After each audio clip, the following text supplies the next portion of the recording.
Ladies and gentlemen, welcome to your favorite podcast. This is Real Estate Investor MBA.com. We created Real Estate Investor MBA to leverage the knowledge of giants through synthesizing and providing much needed information to all investors, from the veteran investor to the new and aspiring investor. At Real Estate Investor MBA, we plan to cover pertinent information head-on with our expert guests who we will interview on what they are doing and preparing for in the days and years ahead. We aim to create MBA quality curriculum topics and themes from the information garnered among our interviewed guests in order to bring world-class value to our fellow community of listeners. We truly believe that rising water raises all ships, and by sharing this leveraged knowledge, we can create a stronger online community, which translates to stronger local, regional, and national communities. Your hosts are Jeremy Moyer, who is a veteran real estate investor and author of a new book called Are You Playing the Real Estate Game Blind?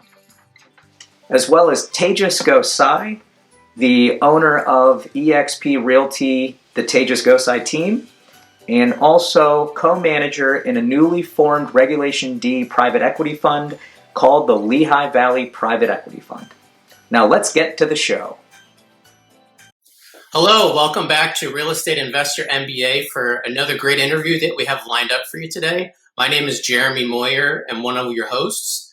Please check out our website at realestateinvestormba.com where we have all our past interviews in video, audio, and written transcript formats. We also are available on several podcast platforms such as iTunes, Stitcher, Spotify, Google Podcasts, and TuneIn. Please subscribe and download all of our past episodes to listen to them. A lot of great content has been shared by our prior guests. If you like what we're providing in value, please give us a 5-star review and leave some feedback. In doing so, more people will be able to find us and listen to the insight from our interview guests. So I'm excited to announce our guest today. Greg Boots is back with us from last week for part 2. If you haven't listened to that one yet, you got to check it out. A lot of good information was shared. Greg, it's great to have you back this week. Hey, thanks, Jeremy. It's my pleasure. That's awesome. Thanks so much for your time. My pleasure. So if this is the first time, Greg, that our listeners are listening to you speak, and if they haven't listened to part 1 yet of the interview, can you just give everyone like a high-level overview of your background, specific niche? Yeah, absolutely. My background is I'm an attorney, and for the last 20-plus years, I've practiced in the area of tax planning, retirement planning, asset protection, and I've really developed a niche over the last 6 or 7 years in regards to tax-free wealth creation, and that's what I really enjoy. It allows me to be creative, and I'm an investor myself, and this is a fantastic tool for people. Plus, when we tie it in with asset protection and tax planning, it works phenomenally well. Perfect. That's awesome. And what was the name of your company? The name of my company is Executive Wealth Solutions. Okay, perfect. All right. So last week we discussed utilizing life insurance policies as a cash vault that the policyholder can borrow from time to time. I just want to kind of take a little deeper dive into that. So when structuring these, are there different types of policies that a policyholder can, I guess, open up, create? Yeah, great question. And you'll generally find people in one of two camps because there's two different types of policies we can utilize. Dividend-paying whole life policies and what is known as index universal life policies. And they're both phenomenal vehicles. I'm not an advocate of one over the other. At the end of the day, it really comes down to what is a person looking to achieve because they have their own unique characteristics. Perfect. And then are there pros and cons to each? Can we kind of absolutely, because nothing's perfect. And so with the approach is the same with both policies. We're building them around capital accumulation because the intent is to create something that we can actively utilize throughout our lifetime. And my clients that tend to gravitate toward whole life policies, dividend-paying whole life policies, do so generally for two primary reasons. One is in regard to ready access to capital. I'm talking about you pay your premium today. Most companies, you can turn around and start accessing that money tomorrow. And then they also like how they grow. They're growing based upon annual dividends that can be declared by the board of directors. And so it's consistent growth over the years. It doesn't have anything to do with stock market performance. And so that's the real strengths of the whole life policies. One unique characteristic of it. I always hesitate to call it a drawback. It's just a characteristic of the product is that it's very rigid in nature, in that it has to be set up for a predetermined length of time. The shortest period is 7 years or 10 years or 20 years, but whatever that duration is that you pick, that's what you have with that policy, and we can't deviate from that. And unfortunately, I've done a lot of reviews over the years for people that had existing policies where they're actually having to pay into it for their entire lifetime, and they were completely unaware of it. And so that's one of the unique features, that it's a very rigid platform, but that doesn't mean it's bad. My clients that want to access money immediately, they love whole life policies. The other type of policy is what is known as an index universal life policy. And it grows differently. It has two different growth buckets. It has an interest account and then also an index account. Interest account, pretty straightforward. Most companies right now are paying 3%, low interest rate environment. We would never set up an IUL where all somebody wanted to do was put their money in the interest account. A whole life policy would be better for that person. We're utilizing it as a backup account. Where we get the really good growth potential is in the index account. And it grows based upon linking to a market index like the S&P 500. We're not buying the S&P 500 like in a mutual fund, because in a mutual fund, the S&P goes up. Market tanks, it goes down. So we're linking the growth. So in the course of our 12-month measuring period, the S&P goes up in value. That gain gets forever locked into the account. Worst case scenario, S&P goes down in value. We have a zero return at that point in time. Can't lose any money, but we didn't capture any growth. So my clients that like IULs are those that don't want to borrow on day one, because one of the characteristics is you can't borrow until the second policy year in an IUL. And then also they want the opportunity to have a higher potential return based upon linking to the market index as opposed to just the dividends. One of the strengths that I really like, and I'm not an advocate of one over another, but just speaking for myself as an investor, is that I really like the flexibility of the IUL. I'm not locked into a particular duration.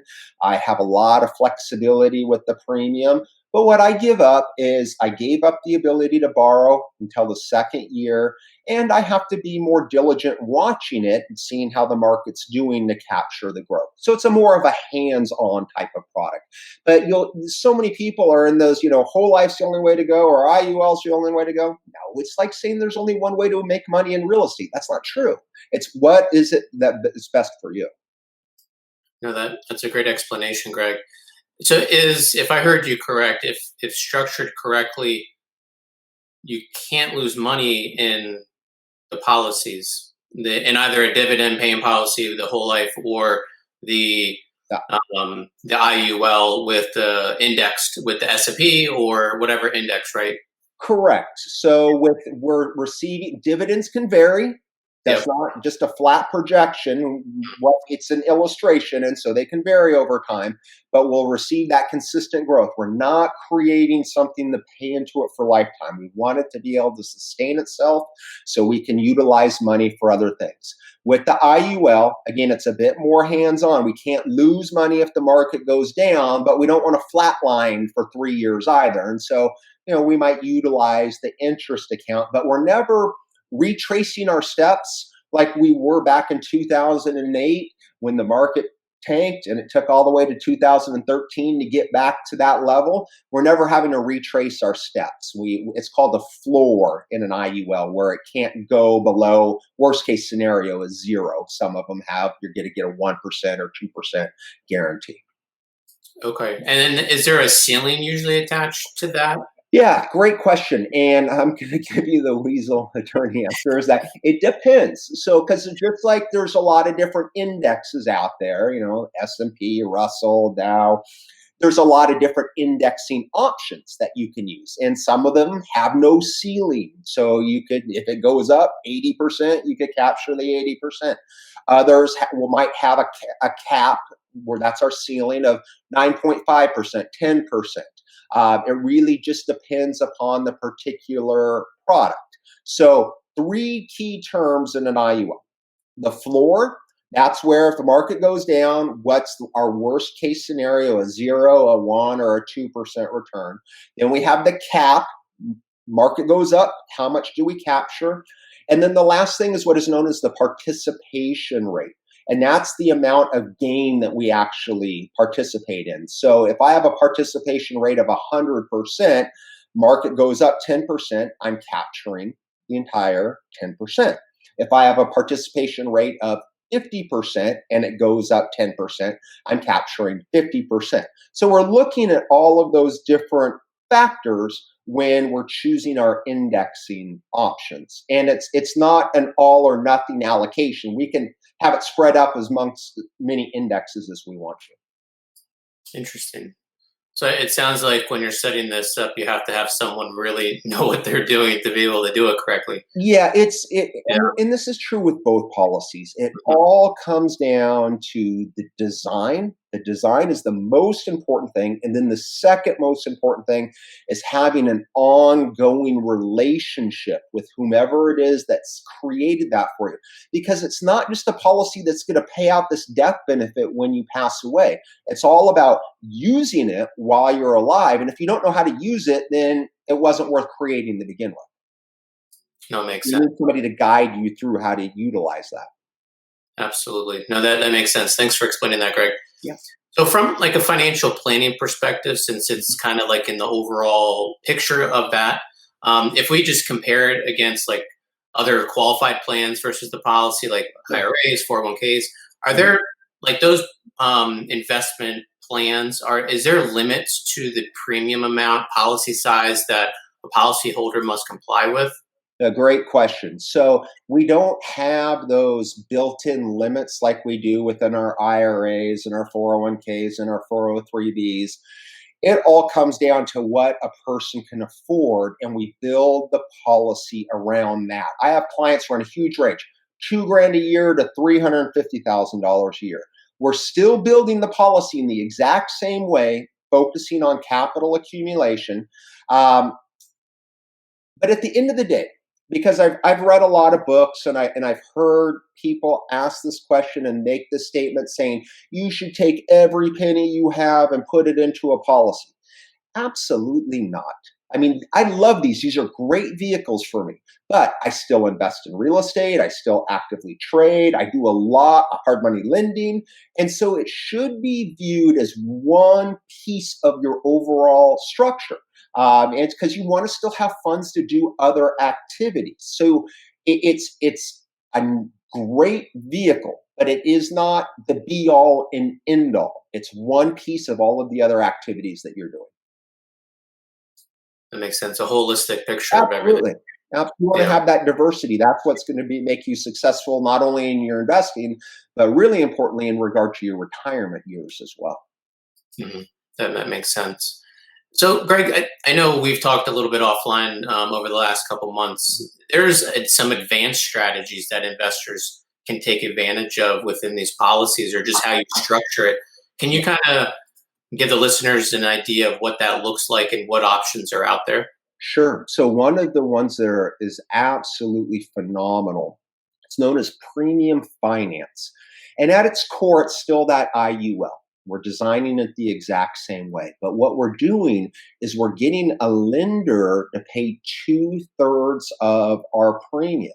So let's say, for example, my premium is 20 grand. I'm paying 20 grand a year for 5 years and then I'm done. During that same period of time, the lender's coming to the table and doing pretty close to a match, putting in that same 20 grand. Year 6 or 10, they're putting in that 40 grand, 100% of that premium. And that the use of that leverage is such phenomenal long-term growth.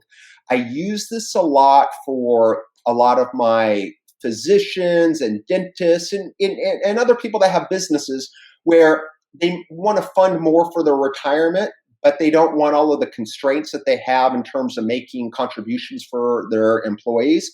This is a phenomenal vehicle because not only do we have excellent capital accumulation, it creates an amazing tax-free retirement income stream for us.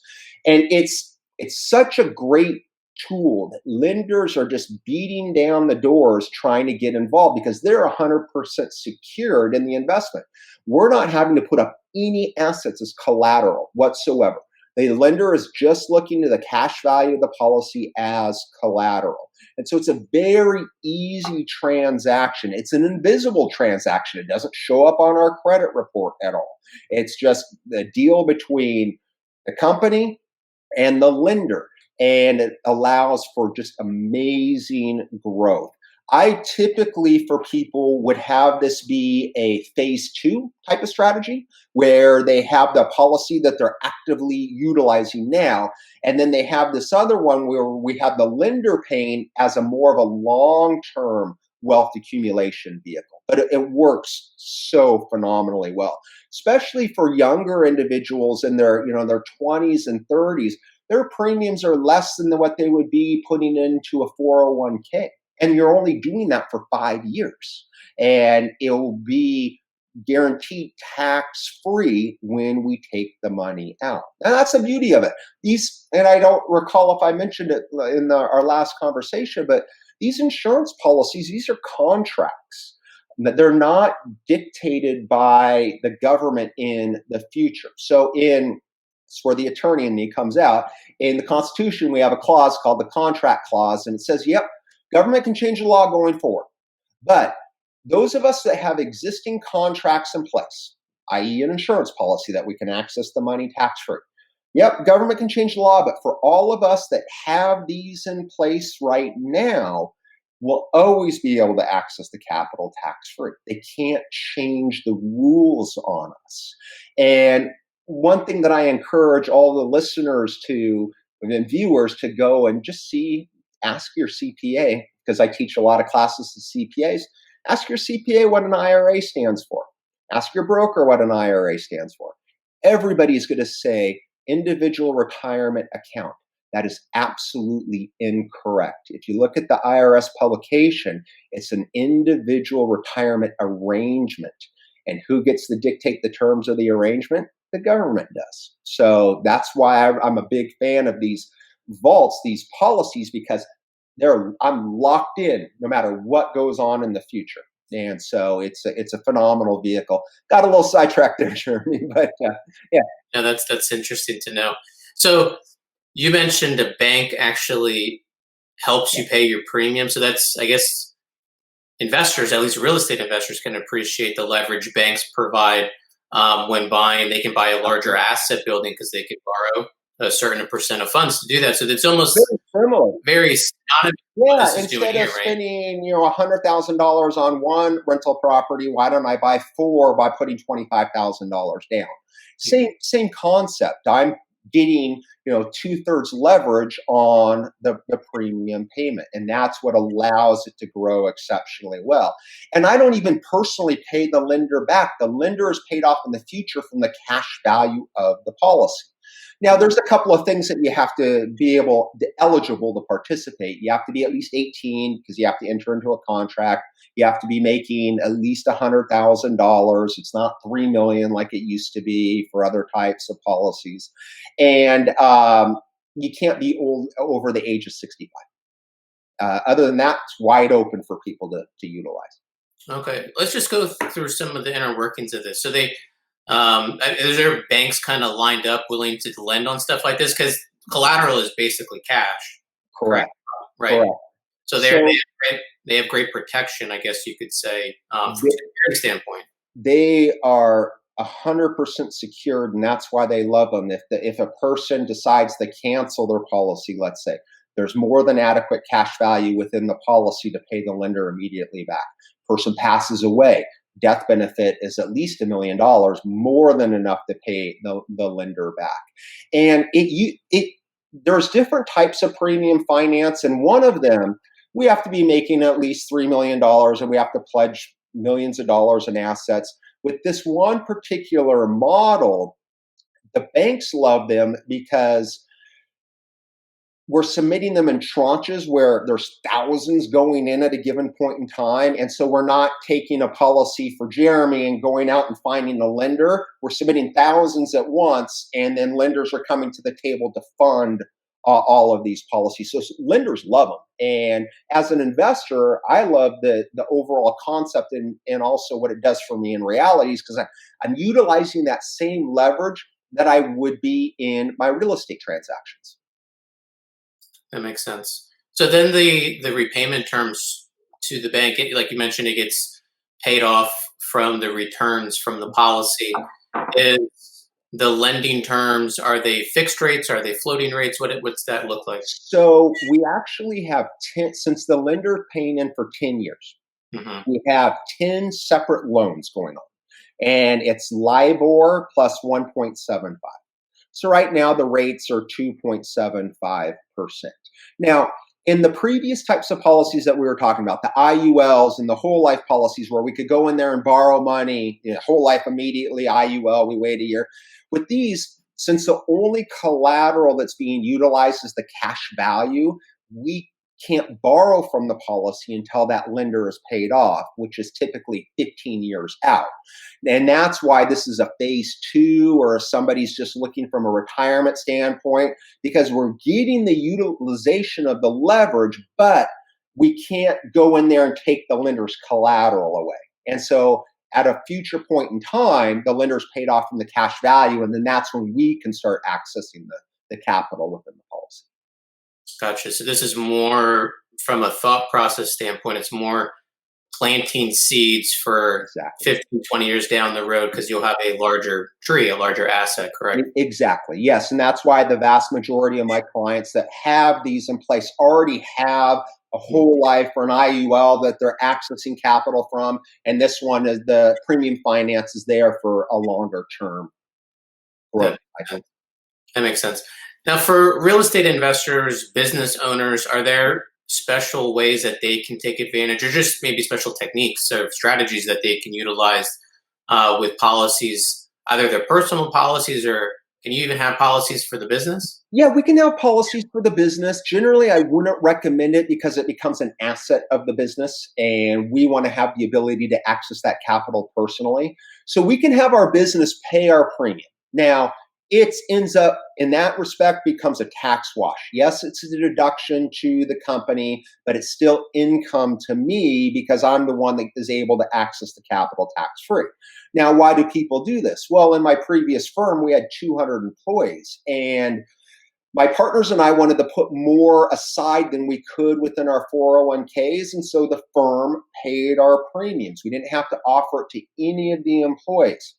Yep, deduction of the company, but taxable income for us.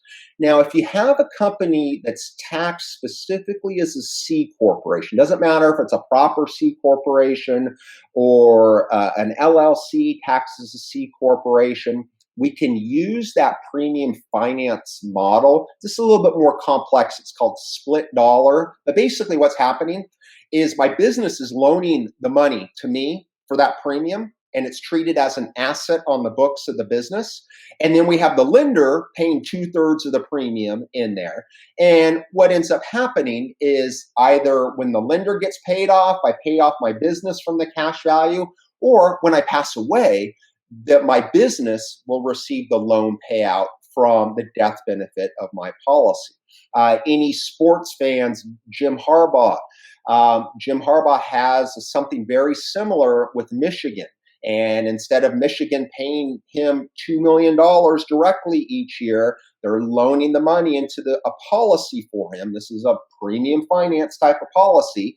And when he passes away, it'll pay that money back to Michigan, and he will have a ridiculous amount of money. It's tens and tens of millions of dollars that will be coming out to him tax-free.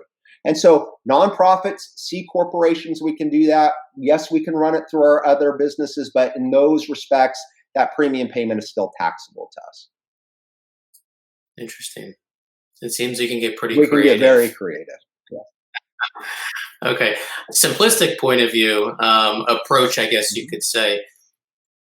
Investor has a policy. Let's just say it's the normal, more straightforward, the whole life or the IUL, right? They have amount that they can borrow from. They could borrow from that and relend it out, or they could borrow that amount and go buy a property. And are there like structured payment plans they have to make back, or can they treat it as like, I'm gonna borrow this money for 12 months and pay it as a balloon? Yeah, great question, because I completely glossed over this or didn't even bring it up. It's great that it grows in value, but if we can't access the money, what's the point? So we're borrowing the money from our policies. Whole life IUL, it doesn't matter. There's no formal terms. So my clients that flip, do hard money lending, they're generally just paying it back as a balloon. I generally pay mine back monthly, but if I don't, last December, I didn't make a payment, nobody's coming after me because there's no formal requirement. And so the last loan that I took out for an investment, borrowed $100,000 out of my policy for an investment that paid me a fixed 9%. The thing is with these policies, why they're so different than utilizing money from other sources is that when I borrowed that $100,000 out of my policy, the insurance company treats that $100,000 as still internally in the policy. So for me, having an IUL during that point in time, the S&P went up 9.5%, captured 9.5% on the 100 grand that was being used for an investment that was generating 9%. Do the same thing in a whole life policy where I borrow the money out and the company still pays the dividends. So we're capturing a spread on our money. Yes, I could take it out of my brokerage account or savings account or any other account, but then that money's no longer working for me. When I utilize it for my policy, I'm capturing the internal growth and I'm getting the external returns on my investment. So I'm so glad you brought that up. And there's no formal payment terms. In game on my policies, it's going to be a tax-free retirement income source for me. I'm never going to pay it back. And when I pass away, all that will happen is that the total amount that I've borrowed throughout my lifetime and never paid back just gets taken off the top of the death benefit, and my wife and kids are still well taken care of. So then the loan payment that you're paying the insurance company back, is that LIBOR plus, you said 1 point? So that one, again, is a depends answer. Generally, whole life, it's a fixed. It could be anywhere from 5, I've seen them still as high as 8, but 5 is the norm. With an IUL, it's generally based upon a bond index called Moody's 30-year corporate bond index, 4% right now. Okay, so in that scenario, if it was the 4% one, hard money loan 5%, 9%, that's a 5% yield. And then you mentioned the money was still in the account, capturing those gains from the market. So it's almost like you're stacking them on top of each other. Absolutely. Absolutely. Wow. So I'm making wealth in both sides, even though the money from here was used to fund this investment.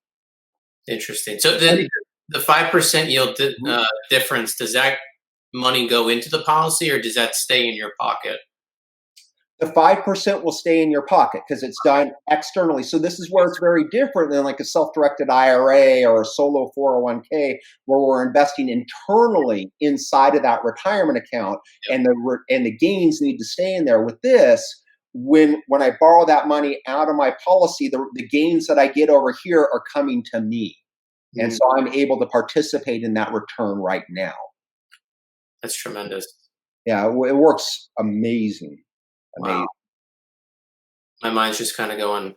There's so many different things that we can do with it, and it's truly about utilizing it. That's why we're creating it, is to actively utilize it. And they don't even ask what we're using the money for. I have clients use it to pay down consumer debt. I've purchased a couple of cars with mine, and I'm still capturing that internal growth within the policy. Oh, that's great. Now, Greg, is there we're kind of coming down to the wire. on the program here. Is there any other advanced level strategies or anything you want to mention that investors can kind of look into more? I would say that if you're a business owner, there's a lot of different opportunities, but we would have to have a discussion on how your business is taxed. That's really what it comes down to. If you're a nonprofit or have a nonprofit, there's a lot of phenomenal things that we can do, not only to benefit you directly from a tax-free standpoint, but also benefit your nonprofit down the road. But a lot of it is just, where you're at from a tax standpoint. Okay, and then actually, I just thought of this for kids' education. Yeah. Like, you can take policies out on your children to help fund education. Is that accurate? Absolutely. So I have clients all the time and grandparents, instead of putting the money into a 529 where it can go up and then it can go down, they're putting it in a policy. And then while the children are in school, borrowing out of the policies to fund their education, and it becomes a phenomenal long-term growth vehicle for those little kids as well. And the nice thing about it is being the parent or the grandparent, because I have 3 boys and set up policies for them when they were young. 2 of them are in college now. My wife and I, we own those policies. Those boys do not own those policies. If we decide when they get them. If I gave my 22-year-old this policy today, the money would be gone tomorrow. And so it's being that it's great to create that vehicle for them, but not all children are the same when it comes to money management skills. And so my wife and I get to utilize it, and we dictate when it's going to transfer. Okay, and then is that looked, I know we're going a little this way, but is that kind of looked at from financial aid the same way? Great question. No, it's not. It's an exempt asset, just like your home. And so you could have a policy on a child or even on yourself where you have millions and millions of dollars of cash in there. It's an exempt asset. And so for financial aid qualification purposes, it's off the table. Wow, that's tremendous. That right there is tremendous. Yeah. So Greg, I mean, I'm so thankful that you agreed to come back because all this information today was well worth it. So in closing, just in case those haven't listened to you before, got the information from the last show, can you tell our listeners a little bit about how they can, get more information, learn more information that you just talked about, or how can they contact you if they wanted to have a discussion? Yeah, absolutely, because it's a real individualized design. And so you can go to my webpage. It's www.executivews.com. And I have a series of videos on there for more information so you can learn more about the strategies. You can fill out a form and we can get a consultation set up, because it's not a one size fits all. One type of policy is not the best for everybody. It really depends upon what it is that you're wanting to achieve. And it all comes, like with any type of investment, it comes down to the numbers. And we want to make sure those numbers work for you. Makes total sense. That those individual conversations are important. Absolutely. Yeah. Because it's an ongoing relationship on how to properly utilize it throughout your lifetime. Perfect. Well, Greg, thank you so much for your time today. Everyone, this is Greg Boots with Executive Wealth Solutions. I'm Jeremy Moyer with Real Estate Investor MBA. We'll look forward to seeing you next time. Thank you.